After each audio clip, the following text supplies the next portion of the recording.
बनारस, एक ऐसा शहर जिसकी रातें अपने अंदर न जाने कितने ही राज छिपाए हुए हैं। और उन रातों के बीचों बीच है मणिकर्णिका घाट, एक ऐसी जगह जहां चिताओं की आग कभी नहीं बुझती। तो चलिए आज उसी घाट की एक कहानी सुनते हैं। और यही एक लाइन इस पूरी कहानी का सार है। मतलब असली खौफ उस आग में नहीं है जो सामने जल रही है, बल्कि उस अंधेरे में छिपी उन परछाइयों में है जो चुपचाप सब कुछ देख रही हैं। तो कहानी शुरू होती है इसी मशहूर घाट से, एक ऐसी जगह जिसके बारे में ना जाने कितनी ही डरावनी बातें कही जाती हैं। जरा उस माहौल को महसूस करने की कोशिश कीजिए। आधी रात का वक्त, चारों तरफ चिताएं जल रही हैं, हवा में धुआं और राख खुली हुई है, और एक अजीब सी भारी खामोशी। और इसी डरावने माहौल में एंट्री होती है हमारी कहानी के किरदार की, अंकित। एक नौजवान पत्रकार जिसकी जिद, जिसका जुनून उसे एक ऐसी गलती करने पर मजबूर कर देता है जो शायद उसकी जिंदगी की आखिरी गलती थी। देखिए, अंकित को ना अपने काम का बड़ा जुनून था।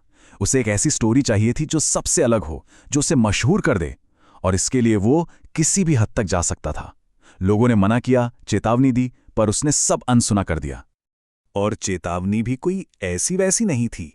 बिल्कुल साफ साफ कहा गया था, यहां बात सिर्फ डर की नहीं, जान की थी। पर वही है ना, जब जुनून सर पर सवार हो तो डर कहां टिकता है। पर इस वार्निंग में एक खास बात थी, एक खास जगह का जिक्र था, घाट की वो आखिरी सीढ़ी। और यही आखिरी सीढ़ी इस पूरी कहानी का सेंटर पॉइंट बनने वाली थी। वक्त था रात के 2 बजे। घाट एकदम सुनसान, सिर्फ चिताओं के चटकने की आवाजें उस खामोशी को तोड़ रही थीं। और तभी अचानक अंकित को वो एहसास हुआ जो रोंगटे खड़े कर देता है। एहसास कि वो वहां अकेला नहीं है। तो अब शुरू होता है कहानी का वो हिस्सा जहां अंकित का सामना उस चीज से होता है जिसके लिए उसे सख्त मना किया गया था। हिम्मत जुटाकर अंकित ने अंधेरे में आवाज लगाई, कौन है? लेकिन कोई जवाब नहीं। और इस खामोशी ने माहौल को और भी ज्यादा डरावना बना दिया। और जब आवाज से कोई जवाब नहीं मिला तो उसने वही किया जो एक फोटोग्राफर करता है। कैमरा निकाला और फ्लैश। 1 सेकंड के लिए पूरा अंधेरा रोशनी से चिर गया। और उस 1 सेकंड की रोशनी में जो दिखा वो किसी के भी होश उड़ाने के लिए काफी था। आखिरी सीढ़ी पर, ठीक उसी जगह पर, सफेद साड़ी में एक औरत बैठी थी। उसके बाल पूरी तरह गीले थे, जैसे जैसे अभी अभी नदी से निकल कर आई हो। अंकित कुछ समझ पाता इससे पहले ही वो औरत धीरे धीरे खड़ी होने लगी। पर उसके खड़े होने का तरीका बिल्कुल भी नॉर्मल नहीं था। उसकी पीठ एक अजीब एंगल पर टूटी हुई थी। ऐसा लग रहा था मानो उसकी हड्डियां पीछे की तरफ मुड़ गई हों। और फिर उसने कुछ कहा, लेकिन उसकी आवाज, वो आवाज किसी एक इंसान की थी ही नहीं। ऐसा लग रहा था जैसे जैसे कई लोग एक साथ बोल रहे हों, एक ही गले से। ये सुनते ही अंकित के तो पैरों तले जमीन खिसक गई। वो पीछे हटने लगा, भागने के लिए। पर तभी सीढ़ियों से एक और सरसराहट आई, एक फुसफुसाहट जो कह रही थी कि अब भागकर कोई फायदा नहीं। अंकित ने भागने की कोशिश की, पर वो भाग नहीं पा रहा था। हवा इतनी भारी हो गई थी जैसे उसे पीछे खींच रही हो।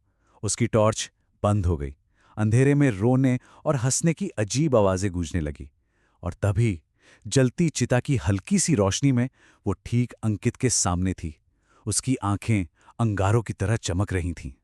शायद ऐसा लगे कि कहानी यहां खत्म हो गई, पर नहीं। असली खौफनाक हिस्सा तो अब शुरू होता है। अगली सुबह अंकित गायब था। उसका कोई निशान नहीं, कोई सुराग नहीं। उस पूरी जगह पर, उन सीढ़ियों पर सिर्फ एक चीज मिली, उसका कैमरा। और उसी कैमरे के अंदर कैद था उस रात का सबसे गहरा, सबसे डरावना राज। तो देखते हैं आखिर उस कैमरे में क्या था। जब लोगों ने कैमरा ऑन किया और उसकी आखिरी फोटो देखी, तो जो उसमें दिखा वो सबकी समझ से बिल्कुल बाहर था। हीन। उस फोटो में आखिरी सीढ़ी पर 1 या 2 नहीं, बल्कि 3 परछाइयां बैठी हुई थीं। और वो तीसरी परछाई अंकित की थीं। उसकी आखिरी तस्वीर ने उसे ही उस कहानी का हिस्सा बना दिया था। जिस अनोखी स्टोरी की उसे तलाश थी, वो उसे मिल तो गई, पर उसकी कीमत उसकी अपनी पहचान थी। और तब से ये सिर्फ एक कहानी नहीं रही, ये एक चेतावनी बन गई है। वहां के लोग कहते हैं कि आज भी कभी कभी रात के अंधेरे में वो तीसरी परछाई उस आखिरी सीढ़ी से उठती है और किसी नए शिकार को, किसी नई कहानी की तलाश में भटकते इंसान को आवाज देती है। ये कहानी एक सवाल छोड़ जाती है कि क्या कुछ राज राज ही रहें तो बेहतर है, कहीं उन्हें खोलने की जिद हमें ही उस राज का हिस्सा ना बना दे।